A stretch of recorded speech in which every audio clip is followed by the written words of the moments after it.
Halo YouTube, apa kabar? Kembali lagi dengan Forhes. Ya, ini kembali saya mereview. Ini ngelanjutin video yang sebelumnya ya. Pagi hari, ini di jalan mau ke Ciampea, lewatin jalan pasar. Oke, yang di video sebelumnya itu membahas soal gimana sih kita itu di belakang mobil ya. Oke. Dan untuk sekarang video yang ini itu saya akan sharing soal bagaimana kita ada di belakang angkot, naik motor di belakang angkot. Nah, karena mobil dengan angkot itu beda ya. Jadi caranya juga beda dan kebiasaannya juga beda. Kalau di belakang mobil kita bisa sangat mepet sekali, bisa, karena memang mobil juga kan pribadi ya. Jadi dia nggak ada kepentingannya untuk menaikkan atau menurunkan penumpang seperti angkot. Jadi kalau di belakang angkot itu lebih tricky, lebih sulit diprediksi. Kalau misalnya tiba-tiba ada orang di depan ya, di pinggir jalan gitu ya, nah itu biasanya angkotnya nggak tahu, random aja dia tiba-tiba nanti pelan terus berhenti di situ gitu, nawarin orangnya supaya naik gitu. Oke, ini saya ada di pasar ini sekarang nih. Ini pasar pagi-pagi ya, cukup ramai pasarnya. Ini pasar Ciampea. Ini pasar yang ya ini semi terminal lah ya, banyak angkot di sini. Ini nggak tahu dibilangnya pasar apa terminal ini. Ini keadaan cukup ramai di bulan-bulan Agustus. Dan ya, nanti saya akan lanjutkan lagi untuk sharingnya di belakang angkot ya. Ini teman-teman perhatikan. Nah, ini ada angkot berhenti di sebelah kiri, angkot dari kanan juga cukup sempit jalannya. Tuh ya. Teman-teman perhatikan itu kalau angkot, kalau di terminal seperti ini dia ngetem. Jadi di belakang angkot itu ya sama aja tidak jalan-jalan. Ini saya mau berhenti dulu sebentar di sini. Kayaknya mau beli jajanan. Nah, ini berhenti di depan tukang ayam. Ini ayam potong. Nah, tuh belanja skip. Ya, ini jalan pasar cukup sempit, cukup ramai juga. Pelan-pelan aja, santai. Kalau mau berhenti sebentar cari yang posisinya agak enak ya. Bukan jalan keluar masuk gang ataupun jalan yang ya bisa menghalangi kendaraan lain untuk lewat. Dan sebisa mungkin itu sangat mepet sekali dengan pinggir jalan. Oke. Ini jalannya sangat sempit sekali. Wah, sempit. Ada polisi tidur juga, jadi nggak bisa terlalu kencang di sini. Lewatin polisi tidur beberapa kali, lewatin dengan pelan-pelan aja karena polisi tidurnya cukup tinggi, cukup besar. Oke ya, untuk triknya sendiri itu ngelewatin polisi tidur itu saya udah pernah bikin. Ngelewat ban depannya itu dikasih lewat dulu baru digas lagi. Nah, sebelum ban depannya nyentuh si polisi tidur itu kita melambat supaya waktu pas kena polisi tidur itu hentakannya nggak terlalu keras ya, benturannya gitu ya.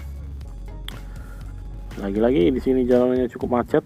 Nih, teman-teman perhatikan ya, saya kalau dengan yang depan itu saya biasanya itu jaga jaraknya cukup jauh. Nah, ini ya, teman-teman perhatikan itu ada motor yang di depan saya itu, yang di sebelah kiri itu jaraknya cukup jauh sekali. Dan saya jaga jarak sedemikian rupa lah supaya ya saya bisa pindah gitu. Misalnya kalau di sebelah kirinya macet, stuck, nah saya bisa bergeser ke kanan. Nah, kalau ini karena jalanan sempit saya nggak mau maksain, walaupun motor-motor ada yang dari kanan tapi saya nggak mau maksain ya. Ini saya lewatin ya, ini jalanan yang biasanya jarang sekali saya lewatin ini. Cukup sempit, cukup ramai, padat sekali. Ini saya jaga jarak juga dengan mobil di depan. Nah, kalau mobil itu teman-teman perhatikan ya, saya jaga jaraknya ya semepetnya juga masih nggak apa-apa ya, maksudnya sedekat mungkin juga masih nggak apa-apa gitu, karena dia kan tujuannya ya jalan aja. Ketika dia nyalain lampu sen ke kiri misalnya, itu artinya dia mau belok ke kiri atau mau berhenti. Beda dengan angkot. Nah kalau angkot itu dia nggak tahu, tiba-tiba nanti dia ke kiri, tiba-tiba nanti dia masuk lagi ke kanan, jalan lagi gitu, karena dia kan ya jalannya juga nggak bisa diprediksi ya. Cuman supir angkot dan Tuhan aja yang tahu kemana dia mau jalan gitu. Nanti tiba-tiba dia ke pinggir gitu, misalnya ada yang berhenti, tiba-tiba nanti angkotnya ke pinggir sendiri gitu. Makanya kalau dibilang angkot saya selalu kasih jarak lebih jauh. Intinya jangan terlalu ngambil sebelah kiri ya kalau di belakang angkot, kalau masih pemula terutama ya. Nah ini saya ada di belakang angkot. Nah saya ambilnya agak ke tengah sini. Nah ketika oke, akhirnya saya salip. Kalau nggak oke ya saya nunggunya di sebelah kanan seperti ini. Ini saya salip karena angkotnya pelan. Jadi kalau yang buat pemula belum berani nyalip angkot ya nggak apa-apa, itu tunggu aja di belakang angkot, tapi jangan ke pinggir ya, di tengah-tengah gitu. Ini lagi-lagi di depan ada angkot. Lagi-lagi jalanannya ini cukup padat ya, ini pagi-pagi, hari Minggu pagi bisa sepadat ini jalanannya. Oke, ini nanti tujuan saya mau ke Cibanteng, ke rumah teman. Ini jalannya cukup ramai sekali di pagi hari. Untuk ukuran pagi hari ya, hari Minggu gini ya, cukup ramai ya.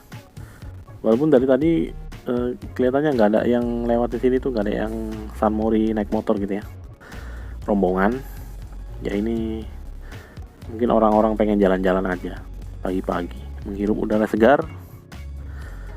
Oke, untuk di belakang angkot sendiri ya triknya seperti itu, jaga jarak seperti ini. Nah ini saya kan nggak terlalu dekat dengan angkotnya dari tadi, kalau teman-teman perhatikan saya nggak terlalu dekat.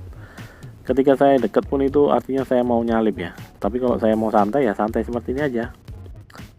Nah ini saya bisa ngelihat di sebelah kirinya ada apa. Nah ketika tiba-tiba dia ke sebelah kiri itu nanti dia saya bisa nyalip dari sebelah kanan. Jadi kalau nyalip dari sebelah kiri itu terlalu beresiko ya, nyalip angkot dari sebelah kiri. Jadi usahakan nyalipnya dari sebelah kanan, kecuali dia jalan stabil, nggak ada tanda-tanda menurunkan atau menaikkan penumpang, nah baru bisa disalip dari sebelah kiri. Tapi tetap perhatikan situasinya ya. Oke, demikian dulu untuk video kali ini, semoga bermanfaat. Terima kasih sudah menonton. Jorge sign out dan bye bye.